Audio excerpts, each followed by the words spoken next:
everybody, back here again for our vlog a day, and today is Wednesday the 9th, and today was a beautiful day outside, sunny, cold for Florida, hot for most of the world, but cold for Florida. Went ahead, got this morning, hopped in the tub like I do, basically stretched out, did some exercise in there, stretching my leg, trying to get that, basically that plantar fasciitis figured out, and it's still kicking my butt, so from there, got a couple other things done, decided to go for my run, got dressed in. It's not something I wear very often, but I actually put on long pants to go running, which is super weird for me. So I used to wear for like 3 or 4 months out of the year up in Iowa, including multiple layers underneath and the whole 9 yards that I'm not doing here. But I at least put on some pants.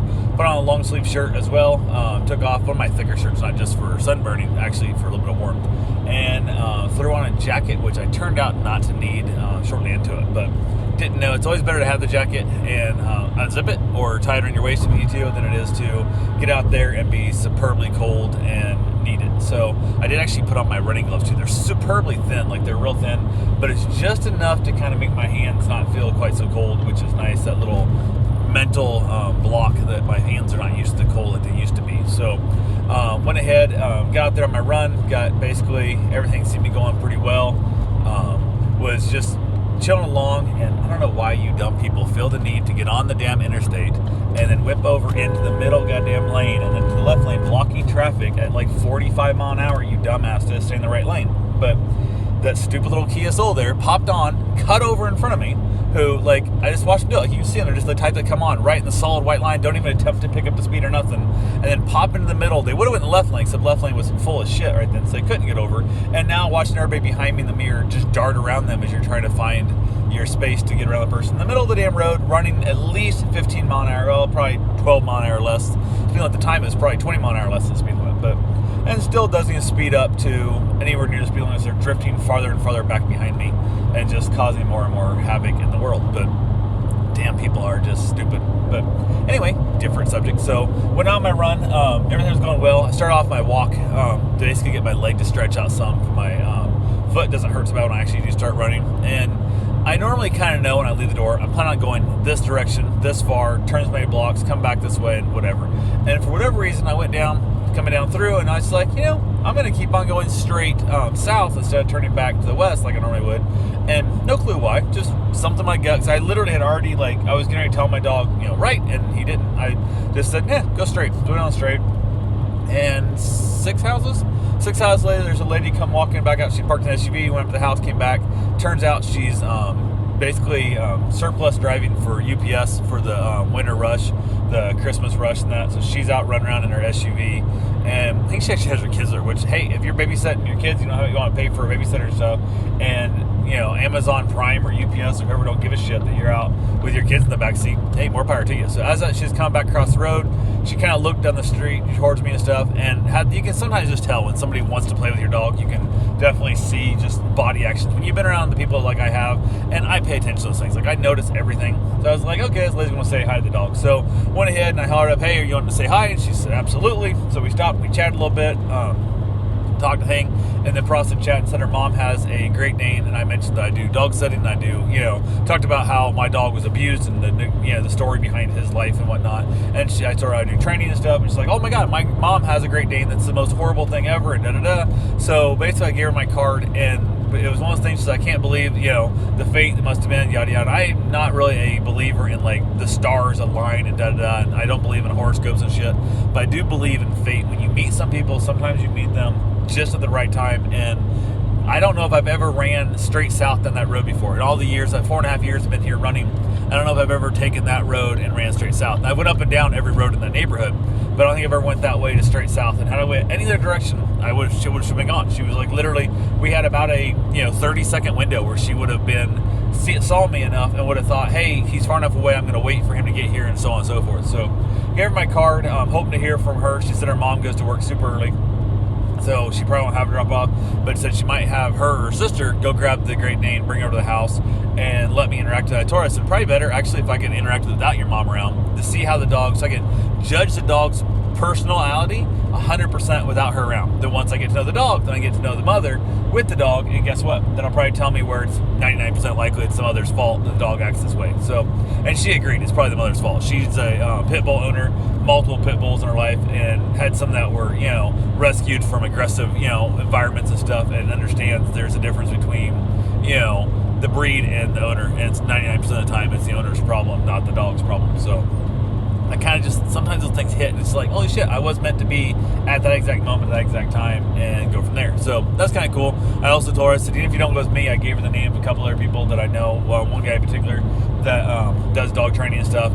That's his only thing, is he claims he can fix a dog in one visit, and if he doesn't, it's free follow-ups until your dog is fixed. So sometimes some behaviors, like the super hyper, like scared behavior, I don't do as well with. This dog's more on the aggressive side, and that's the one I work well with. I don't do well with the dogs that are scared. I do well with the dogs that are aggressive, and luckily this is more my specialty. So see what happens. I went ahead, finished up my run there. Ironically, had not even started my run at that point. I was still just walking and stretching myself out, which was way farther than I ever walk. And also, again, had I been running, I would have been past her. I would have already been past that spot where she stopped to deliver that package. So everything just worked out at that moment. For, again, I walked the first full mile. I usually walk a quarter mile. I walked a full mile to start with today. Super weird. So got my running miles in, got finished up, wrapped up with a little walk at the end to stretch out my legs and stuff, let them kind of, tame back down. Got back to the house, got a few things taken care of, nothing major. Went out and meshed on the yard a little bit here and there. It was, like I said, it's beautiful weather. A little bit warm in the sun, but chilly when the wind blew. So it's that whole weird thing of kind of off and on of where it was.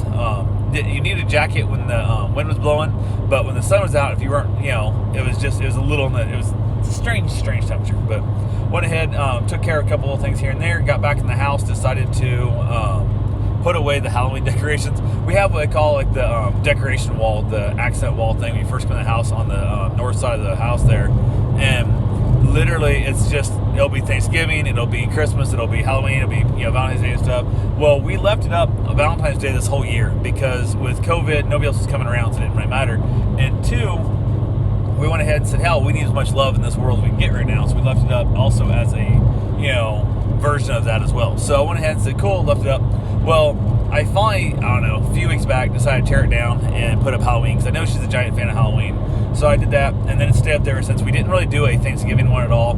And I finally took it down today, and just because Karen said she didn't want to decorate for Christmas, that nobody's coming over, she's kind of a little pouty mood. So I thought, well, I'll just leave it up until freaking next Valentine's Day or whatever. And I thought, it looks stupid having Halloween stuff up in December. So I knocked it all down and got it out of there, got it all put away, except at the end I found one stupid outside yard stake that I'd apparently moved in to the house earlier when I started cleaning the yard up and didn't get it put away. So I gotta go way back to the damn attic to put the one last stupid yard stake thing with the skull on it away, but it is what it is, could be worse. So got a few things there done. Karen had to go to the chiropractor after work, so I had a little more of a delay time on figuring out dinner. It's always a lot more difficult because I'm not sure how long the chiropractor is going to take, and trying to figure out what time frame to start cooking stuff. So I ended up making a rice meal with, I ended up putting paprika in my rice maker, which never done before. I put a ton of garlic in there, which I do often, put a little bit of soy sauce in there, which I do often, and then I put in a little paprika, and it turned out very damn good. I thought I was going to ruin this. I thought there's a chance I could ruin this, but we both agree that I have every right to try and ruin food, because worst case scenario, we'll just eat a can of soup, and then never might find something amazing. So this turned out really damn good. I don't know how much paprika I really put in it, but I got to try it again and recreate that. So it was delicious. End up with leftovers, so she'll have lunch tomorrow, which is always a great thing. I watched 2 episodes of The Office, because I guess the end of this year, I think it goes off the air, or off Netflix, so we got to make sure we hurry up and try and do our best to get through that, so we get the end of that season, the series wrapped up. And we're already in the one where Michael's left, and it's kind of, I don't know, to be honest with you, it's kind of lame as shit, and I don't know, I assume it gets better near the end, but we'll have to wait and see. Yeah. I think we got, a season and a half, 2 seasons left, something like that. I'm not sure how much time we got left there, but it is what it is. So went ahead, ended up going outside, had myself a beautiful cigar. A little chilly. I did light the fire up, so it's kind of nice to be able to have the fire lit up again. It's always just nice to have a little bit of ambiance and a little tiny bit of warmth. I also pulled the side curtains, which is always nice when you basically have that little bit more of a wind block in the process. Works out really, really well. So, but yeah, I was super happy about that. had just a beautiful evening all together. And like right there, there's like 3 lanes that turn here, and only the right lane can legally turn. But the left lane always feels like I'm right here by Sam's Club Tanger Outlet in Daytona. And the left lane always feel like they want to inch up and inch up and inch up so they can see if they have the right to go. And I'm like, you can't even legally go anyway. All you're doing is blocking my damn view, so it makes it harder for me to go. So people are just weird, but it is what it is. So yeah, overall, day was a great day. That's all I got for right now. I will talk to you guys tomorrow. Have yourself a safe, wonderful day. Thanks for watching.